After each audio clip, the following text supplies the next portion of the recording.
Remember, letters of recommendation are much more than just, Johnny got an A in my class. That is not the important part of a letter.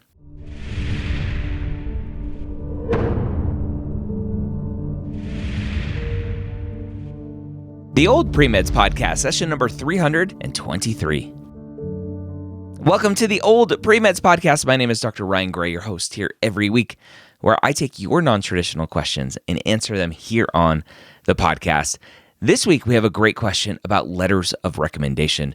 Before we do that, though, if you're listening to this sometime early in 2023, when this episode comes out, have you registered yet for MappedCon 2023 in Baltimore, October 6th through October 8th, Friday, Saturday, and Sunday. Saturday, we have a whole day of programming for you with lots of workshops and sessions and exhibitors hanging out to help you on your journey. Friday night, specifically for you all, you old pre-meds out there. When I took over the Old Pre-Meds brand and everything way back in the day, several years ago now, there was an annual Old Pre-Meds conference that unfortunately I couldn't continue just based on the bandwidth that I had available at the time. But Friday night, October 6th, as part of MappedCon 2023, the Old Pre-Meds conference, we'll call it a mini conference this time, is coming back. Friday night is dedicated to you, the non-traditional student. So go check it out at mappedcon.com. That's mappedcon.com. Go check it out, mappedcon.com. Early bird pricing is in effect as I'm recording this episode right now, so go check it out. All right, so we have a great episode today, but before we jump in, I want to talk about the MCAT's Minute. It's brought to you by Blueprint MCAT. If you have not yet created your free Blueprint MCAT account yet, what are you waiting for? You get access to a free amazing study planner tool, access to 1,600 plus expertly crafted MCAT flashcards on their brand new spaced repetition platform, access to a half-length diagnostic, access to their amazing first full-length, and much more. Go check it out, blueprintmcat.com. All right, let's go ahead and jump into our episode today. Our student is asking, hey, I have a letter of recommendation from professors I interacted with 2 years ago. I'm in a bit of a pickle and was wondering if anyone had the same issue and how they went about it. As we all know, AMCAS requires at least 3 letters of recommendations. So I'm going to pause right there. I'm going to do some fact checking right now. AMCAS doesn't require anything. Medical schools have individual requirements in terms of what they want and what they're looking for. So the application service itself does not have any requirements. All right. We all know that AMCAS required at least 3 letters of recommendation, 2 of which have to be professors you've had in the past. Again, it's individual medical schools that set those requirements, and it may not be specifically that. Well, I graduated from my university 2 years ago and have not had interactions with any of my professors since then. I've reached out to one of those professors, and they have agreed to send the old reference letter they wrote for me 3 years ago. However, they said it might be detrimental to my application due to the long time that has passed since our last interaction. However, I've also been retaking OChem, or as they call it, OrgoChem. I don't know, OChem, at my local community college. However, I am not close with the professor at all, as he simply knows me as my full name displayed on Zoom, which correlates with the name in the gradebook. Just a little side note, this was asked in April of 2021, kind of in the heat of COVID stuff. So a virtual class here, although virtual classes are still happening. I do not feel like he would write a genuine letter of recommendation, as he does not really know much about me besides the fact that I probably hold the highest grade in the class. Hence, I'm wondering if I should ask my current professor for a letter of recommendation or stick to the old reference from 3 years ago, which was more personal and relevant. Any help would be much appreciated. Thank you.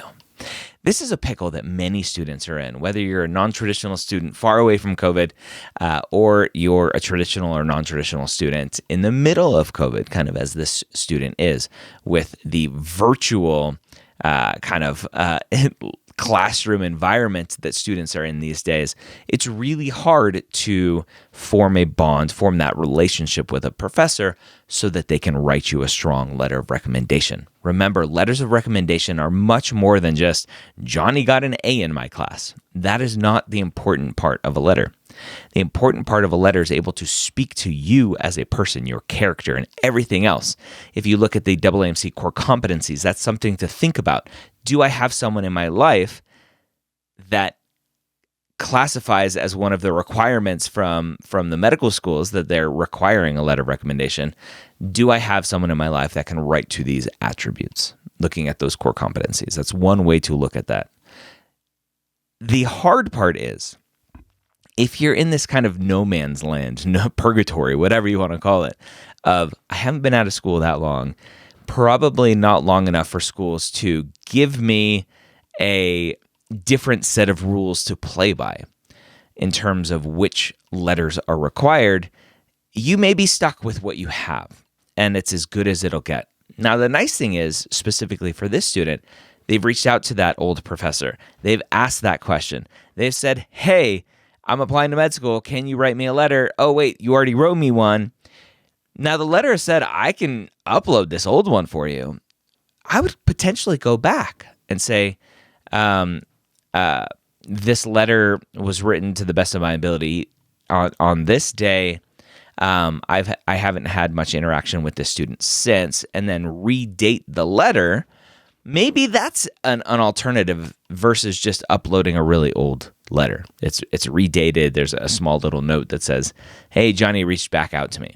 There are lots of options here, and medical schools are aware that students move on from school. They graduate, they move on, and then they apply to medical school. And what are you going to do when you have this letter of recommendation requirement that these med schools are arbitrarily creating that says, hey, you know that professor that you haven't interacted with in 3 years? Yeah, we still need a letter from them.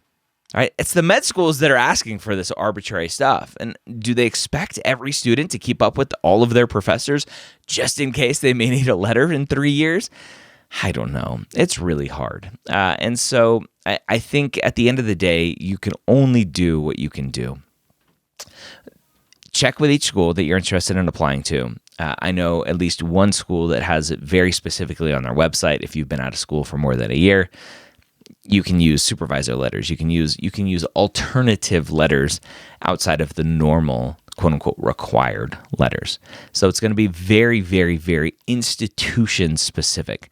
Unfortunately, that's just something that's out there.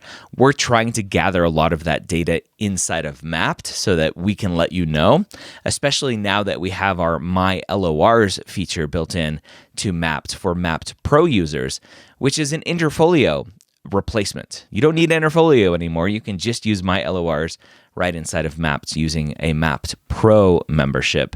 You can request your letters, store your letters, we QA it, and then you transmit it to the application services when you're ready.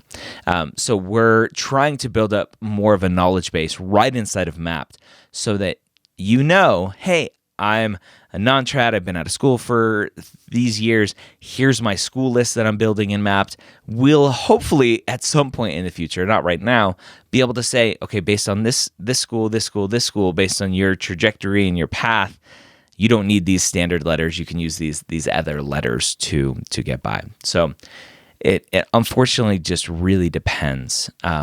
If you have to use a letter from a Zoom professor, then you have to use a letter from a Zoom professor, and it just is what it is.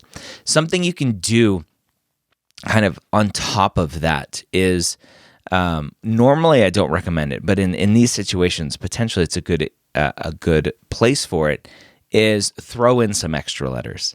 Medical schools typically have their required letters and then a maximum number of letters that they want to see. In these situations where you have a letter from a Zoom professor that you know is not going to be a great letter other than Johnny showed his face on camera and he got an A in my class, right? That's obviously not a great letter. It's not terrible, but it's not great.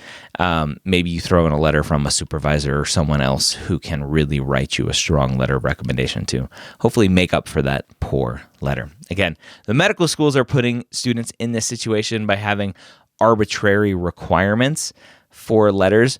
I don't understand what a chemistry professor can say about you that is better than a work supervisor potentially. But that's the game we play, unfortunately. Go check out my LORs. Use the promo code OldPreMeds. That's the promo code OldPreMeds when you register for your Mapped account. That'll give you 90 days free of Mapped Pro. Mapped is free. Track your grades, track your courses, track your activities, track your MCAT, have an application tracker, build a school list, all kinds of fun stuff. All that's for free.